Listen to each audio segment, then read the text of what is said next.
Hi friends, today mushroom pulav எப்படி செய்யறதுன்னு பார்க்கலாம்.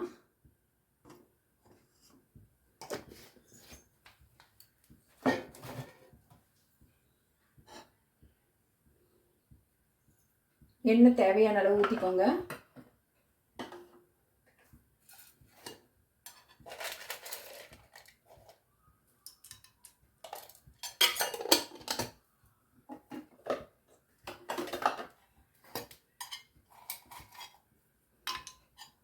கிராம்பு, பட்டை,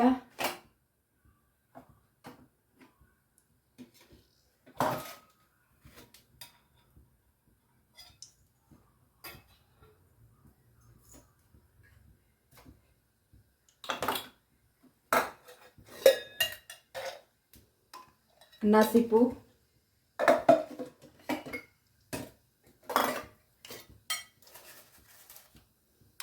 பிரிஞ்சி இலை,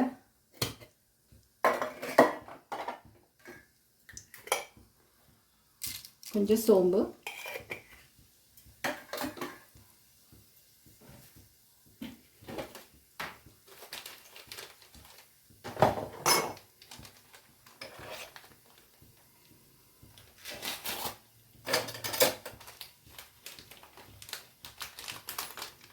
கொஞ்சம் இந்த சாதிப்பத்திரி இருக்கு இல்லையா, அது கொஞ்சம் போட்டுக்கோங்க.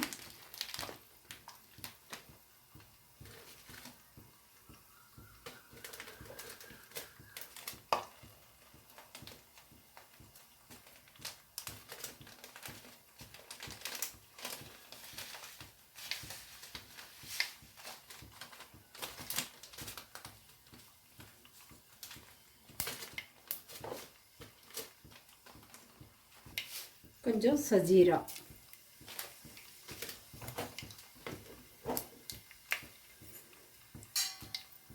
சஜீரா இல்லைன்னா கூட பரவாயில்ல, நீங்கள் பட்டை, கிராம்பு, அன்னாசி பூவு, அப்புறம் இது பிரிஞ்சி இலை கண்டிப்பாக போட்டுக்கோங்க.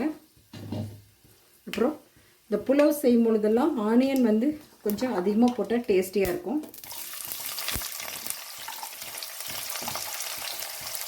ஆனியன் நல்லா ப்ரௌனிஷ் ஆகணும்.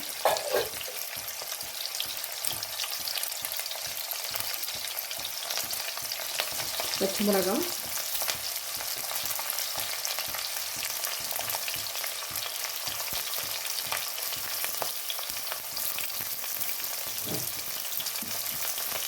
புதினா, கொத்தமல்லி தழை. இது நல்ல ஒரு கோல்டன் கலர் வர்ற வரைக்கும் நம்ம வெயிட் பண்ணலாம். அதுக்குள்ளே நம்ம வந்து இஞ்சி, பூண்டு, வெங்காயம் இது மூணையும் நம்ம அரைச்சிட்டு வரலாம்.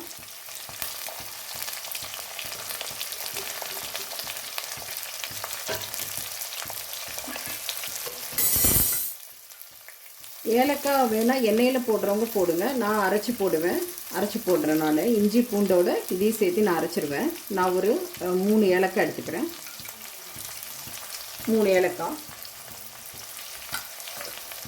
அந்த ஃப்ளேவர் வந்து இதுக்கு கிடைக்கிறத விட நீங்கள் அரைச்சி போட்டிங்கன்னா நல்ல ஃப்ளேவராக இருக்கும், சூப்பராக இருக்கும். அதுக்காக தான் நான் வந்து ஏலக்காவை மட்டும் எப்பொழுதும் அரைச்சிடுவேன். ஸோ இது வந்து நல்லா வதங்கிட்டு இருக்கட்டும். அதுக்குள்ளே நம்ம அரைச்சிட்டு வரலாம்.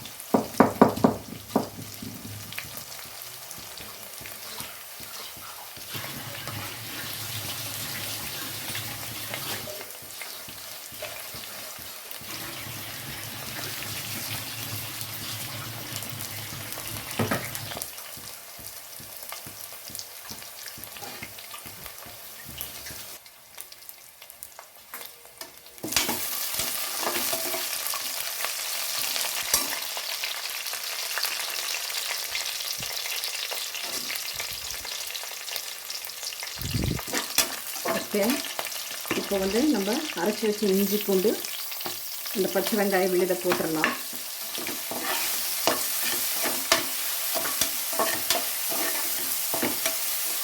அதுலேயே ஏலக்காய் 3 போட்டிருக்கேன். நீங்கள் ஏலக்காய் தாளிக்கிறப்பவே போட்டாலும் போடலாம். நான் இந்த அளவுக்கு வதங்கினா தான் டேஸ்ட் நல்லா கிடைக்கும். அப்புறம் தக்காளி போட்டுருக்கேன்.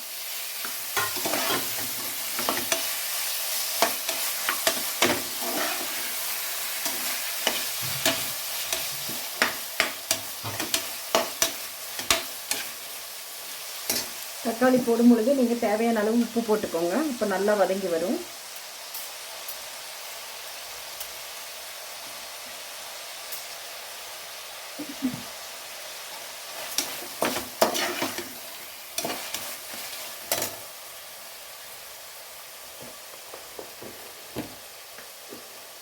கொஞ்சம் மஞ்சப்பொடி,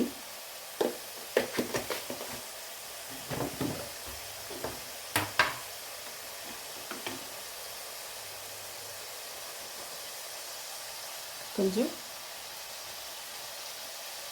ஒரு ஸ்பூன், ஒரு டேபிள் ஸ்பூன் அளவுக்கு நீங்கள் கொத்தமல்லி பொடி எடுத்துக்கோங்க.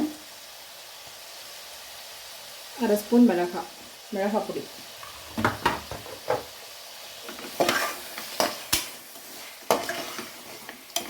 இதுவே உங்களுக்கு தேவையான கலர் கொடுத்துரும். இதுக்கு மீறி கலர் வேணும் அப்படின்னா நீங்கள் கலர் கொஞ்சம் ஆட் பண்ணிக்கோங்க. இதுவே வந்து ஆனால் நேச்சுரலாக இருக்கும். இதில் இருக்க கலர் எல்லாமே சேர்ந்து நல்லா வதங்கி வரட்டும். அப்புறம் காளான் வந்து கழுவி வச்சுருக்கேன். நீங்கள் அதை போட்டால் போதும். இது குயிக்காக வேகிற ஒரு பொருள் தான். அதனால் லாஸ்ட்டாக கூட போட்டு நம்ம எடுத்துக்கலாம்.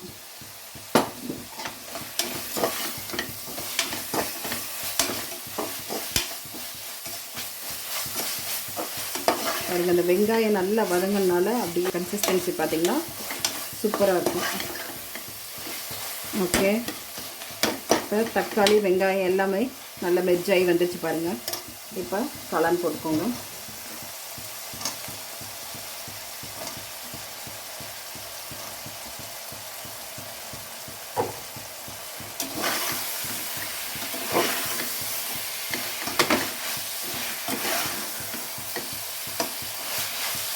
ஓகே, நான் அரிசியை நல்லா வந்து ஒரு 3 டைம்ஸ் கழுவி எடுத்து வச்சுருக்கேன். பாருங்கள், அரிசி நல்லா ஒரு 3 டைம்ஸ் நல்லா கழுவி எடுத்து வச்சுருக்கேன். கொஞ்சம் நேரம் ஊற வச்சு எடுத்து வச்சுருக்கேன். இப்போ தேவையான அளவு தண்ணி ஊற்றிக்கலாம். தண்ணி ஒரு கொதி வந்தோடனே ரைஸ் போட்டுக்கலாம்.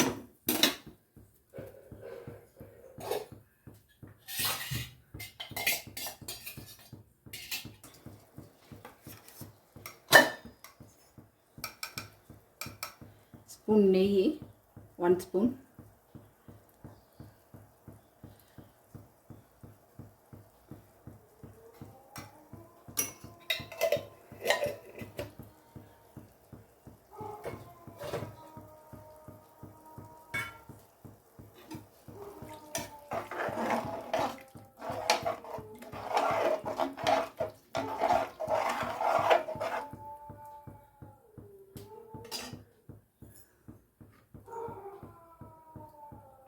தண்ணி சூடாயிடுச்சு. இப்போ ரைஸ் போட்டுக்கலாம். நம்ம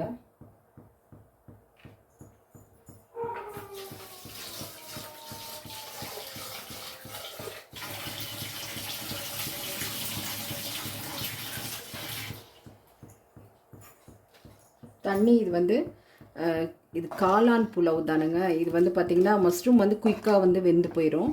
இப்போ இது சிக்கன் மட்டன்னா நல்லாவே ஒரு கொதி வரட்டுன்னு, தண்ணி நல்லா கொதி வரட்டுன்னு நீங்கள் ரைஸ் போடலாம். பட் வந்து இது வந்து காளான் அப்படிங்கிறப்ப இது வந்து குயிக்காக டைம் எடுத்துக்கும் குக் ஆகிறதுக்கு. ஸோ இது போகும். தண்ணி பாருங்கள் கொதிச்சு வந்துருச்சு லைட்டாக. ஸோ இப்போ வந்து நம்ம ரைஸ் போட்டுக்கலாம். முன்ன சொன்ன மாதிரி ரைஸை வந்து நல்லா கழுவி ஊற வச்சுருக்கேன். ஒரு 5 மினிட்ஸ் ஊற வச்சிங்கன்னா போதும். இந்த பிரியாணி ரைஸ்லாம் ரொம்ப கம்மி டைம் ஊற வச்சா போதும்.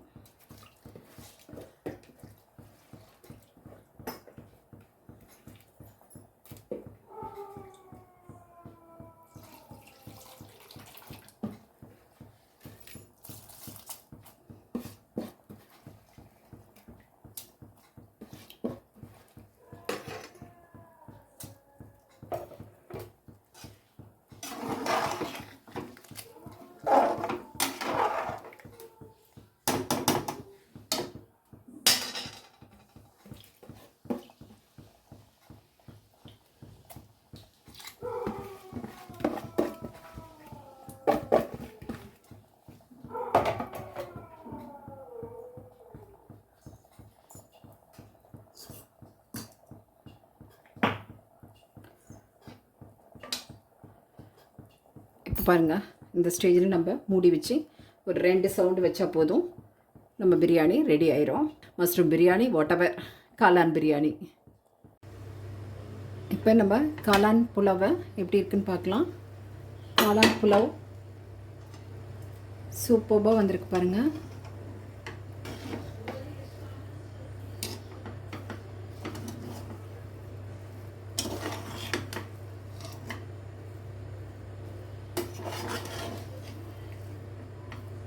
அவ்வளோதான். 2 விசில் விட்டுறீங்கன்னா போதும். குக்கர் மூடி வச்சு 2 விசில், அதுக்கு மேலே வேண்டாங்க. சூப்பராக இருக்கும். என்னுடைய வீடியோ பிடிச்சிருந்தா லைக் பண்ணி கொடுங்க, ஷேர் பண்ணி கொடுங்க, கமெண்ட் பண்ணி கொடுங்க, மறக்காமல் சப்ஸ்கிரைப் பண்ணி கொடுங்க. அப்புறம் உங்களுடைய கமெண்ட்ஸ் கண்டிப்பாக சொல்லணும். உங்களுடைய ஃப்ரெண்ட்ஸ்கிட்டையும் கேட்டு சொல்லுங்கள். தேங்க்யூ.